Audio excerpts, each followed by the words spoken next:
A Brooklyn Center road project has caused traffic headaches, and now there's delays. Reconstruction of Brooklyn Boulevard began last year, and reporter Sonia Goins is live now to tell us what's holding the project up this fall. Hi, Sonia.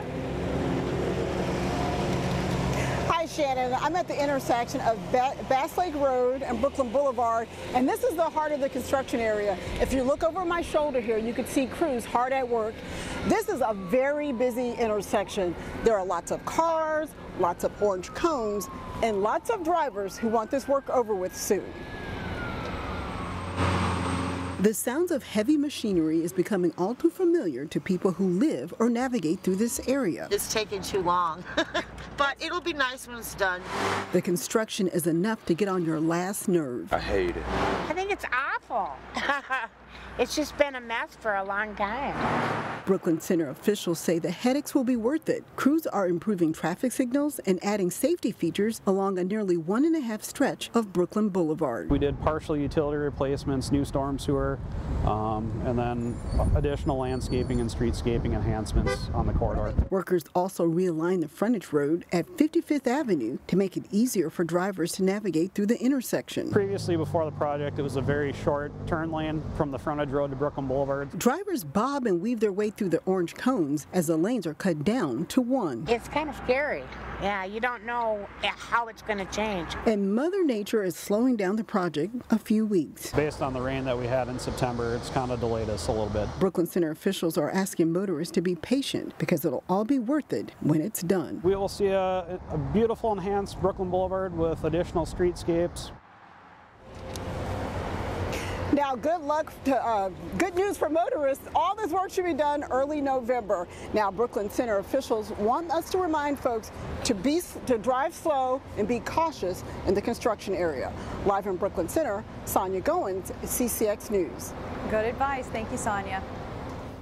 A survey released this week shows teen vaping is on the rise in Minnesota. Governor Tim Walz responded by calling on the state legislature to ban flavored tobacco products and raise the minimum age to buy tobacco to 21. On the same day, the Golden Valley City Council passed the first reading of a new tobacco ordinance that makes sweeping changes to how tobacco is regulated in their city. Council members say they hope that sends a message to the state. Hopefully, our senators, our representatives will be listening to him and perhaps taking our example and moving forward. The ordinance changes would include raising the minimum age to buy tobacco to 21. It would also ban the sale of tobacco in pharmacies. And it would ban all flavored tobacco products, including flavors like menthol and wintergreen. Several people spoke in favor of the changes, but small business owners spoke about the changes being far too restrictive. People are creatures of convenience and creatures of habit. If we make it so that these products are not available in our city, they will drive where they can get it, and they will be spending their money in other cities. And if they're driving into St. Louis Park to buy menthol cigarettes, why would they drive back to Golden Valley to buy a bottle of wine at my store? The council voted 5-0 in favor of the changes. Council members still need to vote on final approval. Champlin police are still looking for the thieves who stole a large gumball machine from a local restaurant. Here's the closest photo of what the gumball machine looks like. It stands about 4 feet tall and it's fairly heavy. Police say it was taken about a month ago from the Enjoy China restaurant that's just across the Brooklyn Park border. Workers were in the back when it was stolen between 8:30 and 9 p.m. But the value of the machine is a couple $100, and then there's some change inside it. But it's more just the fact that somebody went into the front of the restaurant and stole the gumball machine out of it is more the issue than the actual financial loss. And we just think somebody's going to know who did that, and we're hoping that they'll let us know. Police call it a rare case. Unfortunately, there's no good surveillance video of the theft. This week in School Spotlight, we visit the Perpich Center for Arts Education. There's plenty going on there, including a major event coming up in late October. We get that story from Eric Nelson.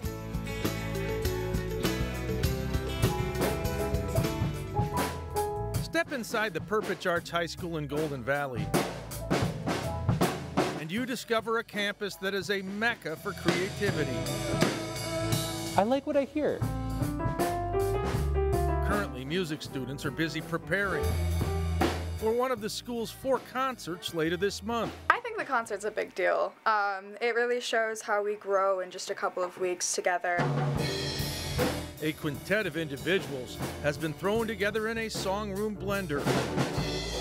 I think music as a chemistry is the best way to define it.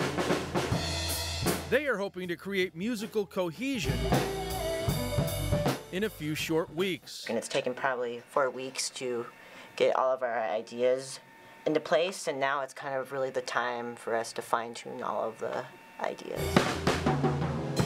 This group has been thrust into a tough spot as they are working together for the first time. However, they have made progress. How do you create something from nothing within a group and make sure that every voice within the group is heard?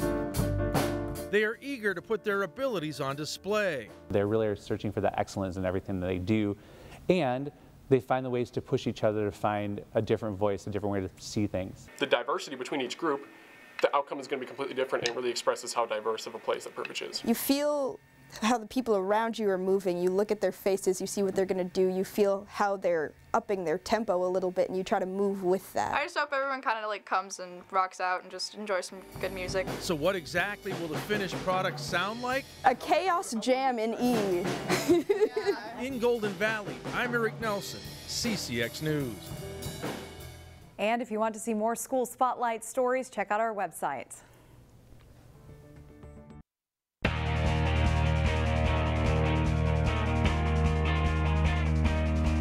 The Cooper football team is putting together another very strong season. The Hawks come into their homecoming game against Benilde St. Margaret's with a 4-1 record. Jay Wilcox has more on the Hawks. A little rain, or a lot of rain, didn't stop Cooper from preparing for their homecoming clash with Benilde St. Margaret's this week. After a season-opening 2-point loss to Waconia, Cooper's rattled off 4 wins in a row, scoring at least 33 points in each game. They're striving to get better each week. I think we've been performing pretty well. The first game was like a wake-up call for us, and after that we've just been working hard at practice, locking in. Every week we keep getting better. Every week, every position, every player, they're doing their job better and better every single week. You know, we're doing better in practice. I mean, even though it may be like this some days, you know, we're still working. We're still doing all we need to do. The Hawks have good balance offensively, racking up 214 passing yards and 164 rushing yards per game, while averaging 34 points. Sophomore quarterback Joe Russell has excelled, completing 68% of his passes with 14 touchdowns, 8 of them to wide receiver Cornelius Wooten, who is averaging 25 yards per catch.